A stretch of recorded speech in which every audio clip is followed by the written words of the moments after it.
আসসালামু আলাইকুম। আমি ডক্টর ফাহিমা হক মিতু, মেডিকেল অফিসার হিসেবে কাজ করছি মেডিস্পা এস্থেটিক এবং লেজার সেন্টার। আজকে আপনাদের সাথে কথা বলবো খুবই জনপ্রিয় অ্যাডভান্স ট্রিটমেন্ট যেটা অ্যান্টি এজিংয়ের জন্য খুব ভালো কাজ করে হাইপো নিয়ে, মানে হাইলি ইন্টেন্সিফাইড ফোকাস আল্ট্রাসাউন্ড।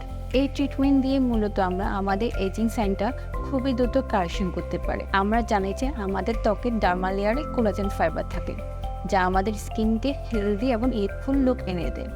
কিন্তু বয়স বাড়ার সাথে সাথে, অর্থাৎ যখন এজিং প্রসেসটা শুরু হয়, তখন এই কোলাজেন ফাইবারটা ডিস্ট্রাকশন করতে থাকে।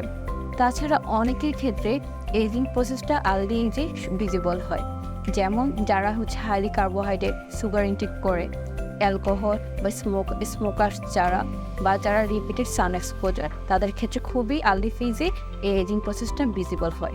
তাছাড়া অনেকের ক্ষেত্রে কিছু ফ্যাট বা অনেকের ডাবল চিন প্রবলেমে ভোগে।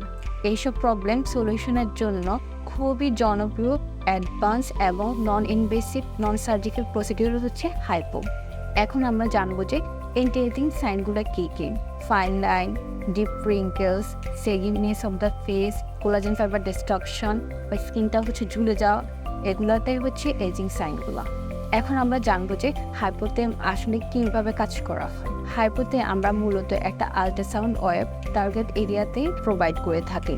তখন লো অ্যামাউন্ট অফ হিট প্রোডাকশন হয়, যেটা আমাদের স্কিনে ডার্মাল লেয়ারে কোলাজেন ফাইবারটাকে বুস্ট আপ করে এবং স্কিন টাইটেনিংয়ে হেল্প করে। হাইপো কয়েকটা সেশনের মাধ্যমে আমরা ডাবল চিনের ফ্যাটগুলোর রিডাকশন করতে পারি। তাছাড়া আমরা লোয়ার ফেসটাকে টোন আপ এবং টাইটেন আপ করতে পারি। তাছাড়া আমরা হাইপোর মাধ্যমে যে পপুলার ভি শেপ ফেসটা এভেল করতে পারি। তাছাড়া আমাদের অনেকের স্কিনে বিভিন্ন জায়গায় ফাটা দাগ দেখা যায়, যেটাকে আমরা বলি স্ট্রায়া নামে পরিচিত। এই স্ট্রাই ট্রিটমেন্টের ক্ষেত্রে হাইপোটা খুবই জনপ্রিয় ট্রিটমেন্ট। আমাদের মিরপুর এবং মোহাম্মদপুর ব্রাঞ্চে এই সার্ভিসটি অ্যাভেলেবেল আছে। আপনারা অবশ্যই আমাদের ডার্মাটোলজিস্ট কনসাল্ট করে অবশ্যই এই ট্রিটমেন্টটা অ্যাভেল করতে পারবেন। ধন্যবাদ সবাইকে। আসসালামু আলাইকুম। Medispa.